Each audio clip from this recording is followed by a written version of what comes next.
They say every family has secrets, but mine had a curse. A mask carved from ancient wood that protects you from what hunts you, but only if you wear it. Remove it, and it comes for you. Tonight, you'll see what happens when a simple inheritance becomes a fight for survival. Welcome to the story of inheritance.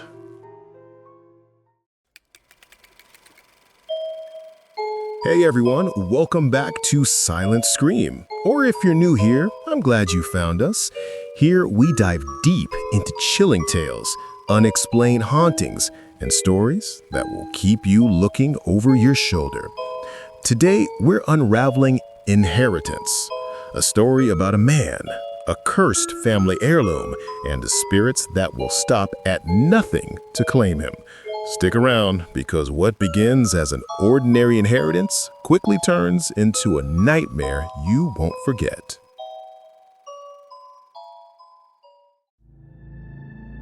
The first time he saw it, the mask felt alive.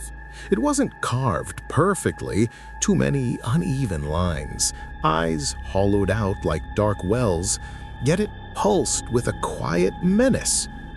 His father had left it on the mantel, tucked under a layer of dust with a single note. It watches. Only you can wear it. Only you can survive it. Ethan laughed at first. A wooden mask? A family heirloom? The countryside house creaked and groaned like an old beast. But spirits? Ridiculous. Yet when he picked it up, the air shifted. The room grew colder. Shadows lengthened unnaturally, pooling at the corners. He swore he heard whispers, faint, urgent, almost pleading. That night, the figure appeared, just a shape at first, darker than darkness, hovering at the foot of his bed. Eyes? No, just emptiness, watching. Ethan froze, his pulse hammering. Then it leaned closer, the temperature dropping further, a voice scratching into his mind. "It is yours. Wear it or die." By morning, he understood. The mask wasn't just an object. It was a shield, a prison, a curse. And the thing it protected him from would never forgive weakness. Ethan had never liked the house in the first place. It stood alone, framed by tangled oaks and fields stretching endlessly into dusk. The kind of place where the wind didn't just whistle, but spoke. After his father's death, he inherited it, along with everything inside, most notably the mask. The first week was a haze of moving boxes and dust. Yet each evening he felt it, a presence just beyond sight. It wasn't threatening at first, only watching, shifting things ever so slightly. The rocking chair facing the wrong way, a mirror tilted, curtains rustling when there was no breeze. Every night he swore he caught glimpses of a figure lurking in the shadows, silent, unmoving. He began wearing the mask reluctantly. Its wood was rough, but it fit strangely, as though molded for his face. That night, the room fell into an unnatural stillness. The whispers returned, more urgent, almost pleading now, a chorus of voices he couldn't comprehend. Then the figure appeared again, but this time it recoiled at him. It hissed, a sound like dry leaves scraping stone before dissolving into the darkness. Ethan felt a strange sense of relief, but not peace. Over the next days, the mask became a ritual. Each morning, he removed it, feeling exposed and vulnerable, only for the house to echo with whispers, shadows crawling along walls, furniture subtly moving when he wasn't looking. And each night, he wore it, and the presence paused, waiting at the edge of the room, wary, restrained. He tried to tell himself it was all in his mind. The mask was just a psychological crutch, a strange connection to a father he barely knew. But the moments when he removed it for a meal or a shower were terrifying. One night, he had left it by the sink. The figure came closer than ever, a swirling blackness with tendrils reaching toward him. He could feel the cold pressing into his skin, smell decay, hear the whispers clawing at his sanity. By the time he snatched the mask from the counter, it was already pressing against his face like a living thing, and the shadow shrank back into the corners of the room. Weeks passed. Ethan began researching. Old journals, newspaper clippings, obscure folklore references. All pointed to the same truth. The mask had been in the family for generations. Every heir had worn it. Every heir had been haunted. And every heir had survived only by obeying the mask's grim mandate. The spirits it held at bay were not bound by reason. They were remnants of tragedy, of rage, of death. And if they touched him unprotected, it would be the end.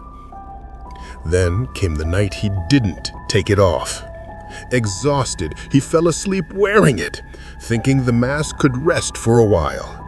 The dreams began, a cacophony of shadows and voices, of hands dragging across floors and ceilings, scraping at walls that weren't there. He saw glimpses of the house as it once was, centuries ago, a place of fire, screens, betrayal. Faces stared at him through the mask's eye holes, familiar, yet wrong, twisted into expressions of malice. When he awoke, the air was heavy, oppressive. A figure crouched in the hallway. Unlike the others, it moved deliberately, a shapeless mass of darkness, and it spoke. "You wear it well, but the debt is not done."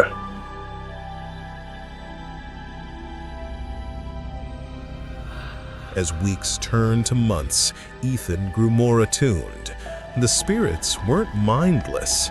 They tested him, probing, teasing, trying to draw him into recklessness. A candle knocked over itself. A floorboard groaned beneath invisible weight. He learned to respond with calm, moving deliberately, never underestimating them. And each night, the mask pressed against his face, absorbing the dark attentions, letting him live. But living came at a price. Loneliness gnawed at him. Friends and neighbors stopped visiting, drawn away by distance or unease. Even the animals on the property avoided him. And sometimes, late at night, he felt a pang not of fear, but of sorrow, a weight of memories that weren't his own. The mask carried them, all the ancestors, all the grief, all the unfinished business. One night, the whispers changed. "You know what must be done." He had ignored it, thinking he could endure indefinitely, but the voices sharpened, urgent, unbearable. A ritual, a return. Ethan understood the truth. The mask demanded action. It was not enough to wear it. The spirits needed a release, an acknowledgement of the debts that bound them. He followed the instructions buried in his father's journals, deciphering arcane signs and obscure chants. At the heart of the woods, behind the house, he found a clearing, a pit, overgrown but unmistakable, the remnants of some long-forgotten tragedy. As he approached, shadows swirled around him, thick and suffocating. He whispered the words, the mask guiding him, and the darkness screamed, pulling at him, testing his resolve. By the time the ritual ended, he was trembling, soaked in sweat. The mask had grown warm, almost living against his skin, and the shadows recoiled. Silence fell. For the first time in months, Ethan felt the air light around him, as though the house itself exhaled. He returned inside, exhausted but aware. The spirits had not vanished, but they no longer pressed against him. They lingered, bound, patient, watching, and the mask remained his shield. He understood now that inheritance was not just ownership, but responsibility, a pact spanning generations, and the mask would endure, waiting for the next heir, always hungry, always vigilant.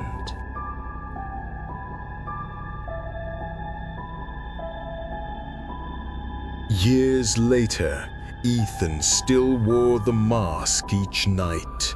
The house stood as it always had, silent, haunted, alive. Occasionally, he glimpsed a shadow flicker in the corner of his vision or heard the faintest whisper drifting through the hallways. But he was ready. He knew its rules, its demands. The mask was no longer just protection. It was part of him, inseparable. Each day he carried the weight of generations, the memories of the cursed, the vigilant presence of those who had come before. He had survived the darkness, learned its language, and embraced his role as its keeper. Outside, the countryside stretched endlessly. The wind whispered through the trees, faint but insistent, as if reminding the world of the unseen. And somewhere, waiting for the next heir, the mask lay in silence, patient, hungry, eternal.